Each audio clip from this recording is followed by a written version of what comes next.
Hace algunos días, hablábamos de Jacobo de Molay, el último gran maestre de los templarios, y de su maldición. Y como es nuestra costumbre, volvemos al tema, pero acercando la cámara. Dirían los camarógrafos, utilizando el zoom. Y entonces esta historia se convierte en otra. Y vamos a ver algunas minucias que antes no se veían. Vamos, para los que no oyeron aquella charla, esto es uno de estos entreveros de familia que a nosotros nos gusta. Vamos al año 1314. Jacobo de Molay, el último gran maestre de los templarios, acusado de todo aquello de que habían acusado a los templarios: de renegar de Cristo, de escupir sobre la cruz, de blasfemia, de idolatría, de sodomía, ¿qué tal? Etcétera. Lo que pasaba es que los templarios eran acreedores del rey de Francia, Felipe el Hermoso, y era muy conveniente para el rey hacerlos desaparecer para no pagar. Bien, llega el año 1314, juicio contra Jacobo de Molay y otro que quedaba por ahí, y lo declaran culpable de todo lo que yo le acabo de decir. Fenómeno, y la sacan barata. La sacan barata porque en vez de condenarlos a la hoguera, como era tradición, ¿no? Tradición, lo condenan a prisión perpetua, desde luego. No se la ha pasado muy bien, que digamos, en aquellas prisiones de Felipe IV el Hermoso. Pero el tipo, no bien se pronuncia la sentencia, dice: tenga mano tallador, Jacobo de Molay. Están condenando, dice, a un inocente. Por ahí no me sale bien la voz del tipo. No lo imita bien. Me sale distinta, no me sale bien. Dice, están condenando a un inocente, dice, porque todo lo que yo confesé, porque habían confesado los tipos, todo lo que aquí con el amigo, el tipo, el otro hacía así, ¿no? Dice, confesamos, no fue arrancado bajo tortura y es mentira. Nosotros no hicimos nada de eso. Y la gente, vio como la gente, ¿no? Sí. Especialmente en París en 1314. Tiene razón tiene razón otro, qué sé yo, y ya se armaba como una revuelta. Lo agarran, los carcelos, lo meten en caja. Pero le van con el cuento al rey Felipe el Hermoso. Y Felipe dice, bueno, estos tipos son relapsos. Es decir, se arrepienten de su confesión y entonces están en beligerancia. Vamos a castigarlos más duramente. Incluso para que no se armen revueltas y para que el pueblo no empiece a defenderlos, que tienen razón, que se formen grupúsculos en las esquinas diciendo, tiene razón Jacobo de Molay, abajo el rey, etc. Y dice, ¿y qué condena la dama? Y dice, bueno, vamos a prenderle fuego a la hoguera con ellos. Y efectivamente, lo mandan a Jacobo de Molay y a uno, no me acuerdo cómo se llamaba, Godofredo, a la hoguera. Lo queman ahí en el islote de los judíos, no lejos de la isla de la Cité, donde estaba el centro de París por otra parte en aquel momento, y bueno, también donde está ahora, si bien se mira. Arman la pira, rama seca, qué sé yo, un palo en el medio, los atan a los dos, Jacobo de Molay y a su compañero. Asiste el rey con sus hijos, 3 hijos varones, Luis, Felipe y Carlos, sientan ahí en un palco, vamos, y asiste la gente, porque la gente era muy cruel en aquel entonces. Era un espectáculo edificante. Pero claro, igual los chicos también. Sí. A ver cómo quemaban a un ñato. Iban los chicos, bueno, y ella le prenden fuego a los chicos. Primero el viento empieza a soplar de un modo tal que el que se quema es el compañero de Jacobo de Molay. Y a Jacobo parecen respetarlo las llamas. Esto genera una cierta inquietud supersticiosa en el público, que yo miro. Pero ya cuando el tipo empieza a agarrar fuego, Jacobo de Molay empieza a gritar y pronuncia una célebre maldición, dedicada a los 3 personajes que más lo habían perjudicado, a saber, el rey Felipe IV el Hermoso, el Papa Clemente V, y Nogaret, el guardasello de la corona, el jefe de policía de la corona, el que lo había torturado y lo había obligado a confesar. Vamos, era el torturador oficial del reino, Nogaret. Y entonces le dice: Rey Felipe, Papa Clemente, guardasellos Nogaret, os convoco al juicio de Dios en menos de un año. Malditos, malditos todos vosotros, hasta la 13ª generación.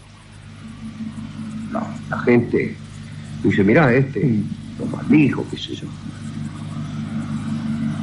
Se prende fuego Jacobo de Molé, se van todos muy contentos a su casa. No tan contentos porque en aquel entonces se hacía un poco de caso de las maldiciones. Vamos a la familia de Felipe IV el Hermoso. Sus hijos: Isabel, casada con Eduardo II, rey de Inglaterra, y vivía en Inglaterra con Eduardo II, que como ustedes saben fue el primer príncipe de Gales y era un rey muy disoluto y muy cruel. No le gustaban mucho las mujeres y sí los albañiles. Y era famoso por eso. Era famoso en toda Europa porque le gustaban los albañiles, como así también los jardineros, los carpinteros, los hombres. Un hombre de los gremios, digamos. Sí. Termina mal Eduardo, vamos adelantando, total ya no tiene más nada que ver en esta historia. Eduardo termina mal, su propia esposa Isabel, la hija de Felipe el Hermoso, encabeza una conspiración de los varones, es depuesto y finalmente muere asesinado en el castillo de Berkeley, sin que sus albañiles favoritos lo socorriesen. Los 3 hijos, hemos nombrado a la hija de Felipe. Los 3 hijos son el mayor, heredero de la corona, no Delfín todavía, porque no se llamaba así, casado con Margarita de Borgoña, que era una mina que estaba fenómena, se decía que tenía los mejores pechos del reino. Lo decía gente que había inspeccionado distintas dotaciones. A Luis le llamaban el turbulento, era un poco pavo, débil e iracundo, se enojaba por cualquier cosa. Segundo hijo, Felipe el Largo, le decía, Felipe de Poitiers, casado con Juana, también de Borgoña, hermana de Margarita. Y Carlos, el menor, casado con Blanca, otra hermana de las de Borgoña. Pero ahora bien, Isabel, la hija, la que vivía en Inglaterra, casada con el rey medio manflorón, odiaba a las cuñadas y decía que eran una yegua. Bueno, como pasa. Y tenía razón, lo eran. Margarita, la mayor, la mujer de Luis, lo engañaba con un tipo, con un escudero, Felipe de Onés. Según dicen, Luis no era muy bueno que digamos como marido. Blanca, la mujer de Carlos el menor, también lo engañaba con el hermano de Felipe de Onés, que se llamaba Quercio, creo. Y Juana, la mujer de Felipe de Poitiers, no lo engañaba, pero les hacía de Celestina. Les armaba la cita, los correos sin estampilla, alcahueta. Te cuido a los chicos, yo decía, mientras vos vas. Se juntaban en la torre de Nesle, que quedaba en la misma casa de Luis, el mayor de los hijos, el más pavo de todos. Y ahí se juntaban todos: Juana, que hacía de Celestina, Margarita con su amante Felipe, Blanca con su amante Quercio, y se armaba una festichola que para qué te voy a contar. Eran todas parejas de hermanos, de modo que la familia que fornica unida permanece unida. Y los tipos no sabían nada. Pero Isabel, desde Inglaterra, se entera. No es que se entera cabalmente, sino que oye rumores, o le parece a ella, que estas tipas tienen que tener amantes. Y lo convoca Roberto de Artois, que era un tipo que estaba enemistado con la madre, con la condesa de Borgoña, madre de las 3 muchachas, de las 3 yeguas, por la disputa del condado de Artois, que se le tenía bronca y la quería reventar. Y se le iba a reventar las hijas, vas a ver.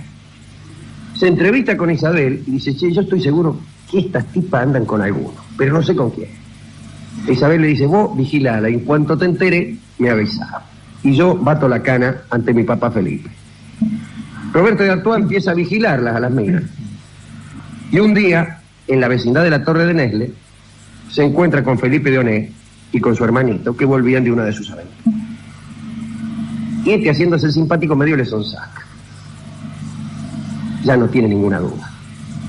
Le comunica a Isabel, que está en Inglaterra, y dice: venite que ya los descubrí. E Isabel se viene y le cuenta al papá, a Felipe el Hermoso, que además le decían el rey de hierro porque era crudelísimo. Papá dice: tus nueras son una yegua, dice, andan con este y con aquel. Da la malísima casualidad para los 2 escuderos seductores que Felipe había ido al encuentro de su hija Isabel juntamente con sus 3 hijas, con sus 3 nueras, con los 3 hijos, y estaban los 2 escuderos que formaban parte de la comitiva. Y los 2 escuderos tenían unos monederos que le habían regalado las minas. Monederos que las minas habían recibido como regalo de la propia Isabel. Bueno, peor no le pudieron dar la cara.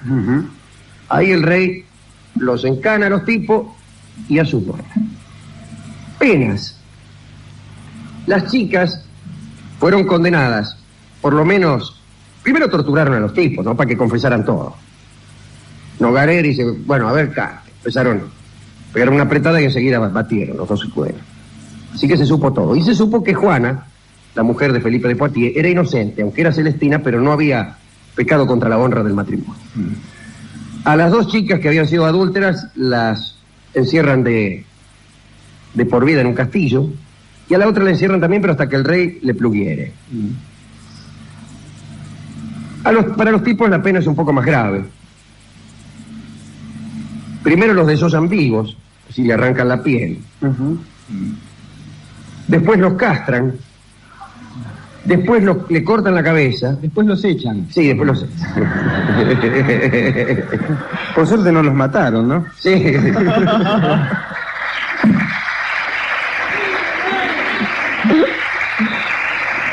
Bueno, dice, por lo menos conservamos la vida. Se salvaron por una y después cabeza. los ponen ahí en exposición. Por supuesto, a todo este teatro asiste también el público, que debe haber considerado que esta función era todavía mejor que la primera, especialmente en ciertos momentos. Pero también son obligadas a asistir las 3 muchachas, ya calvas, rapadas. Las mandan allá, qué sé yo. Ahora, se complica todo. Luis tenía una hija y dice, bueno, si esta mujer me estaba engañando, esta hija no es mía. Pero la maldición empieza a surtir efecto. Se muere el Papa Clemente, enseguida, al mes. Nogaret muere envenenado. Ya hablaremos también del guardasello Nogaret. Y finalmente muere Felipe el Hermoso, ese mismo año, a Fontainebleau. Mueren los 3, se cumple la maldición. En el término de un año vais a comparecer ante el juicio de Dios.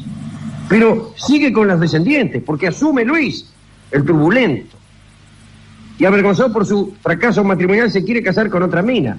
Pero para eso tiene que anular el matrimonio. Y no lo puede anular porque no hay papa. El concilio no elige otro papa. ¿Y entonces qué hace? La mata. La manda a matar. Manda a matar a Margarita, que está presa. Y se casa.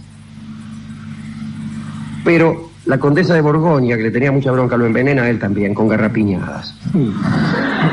A Luis le gustaban las garrapiñadas, le envenenó una garrapiñada y se le puso en el vaso. El tipo empezó a comer garrapiñada, chao. Adiós, Luis. Asume su hermano Felipe el Largo. Perdona a su mujer Juana, que era la Celestina, y la hace reina de Francia. Se muere Felipe el Largo también, enseguida. Lo sucede el hermano menor, Carlos IV. Ya había anulado el matrimonio con Blanca y Blanca se metió a monja. Y se muere también. Todos se murieron sin sucesión.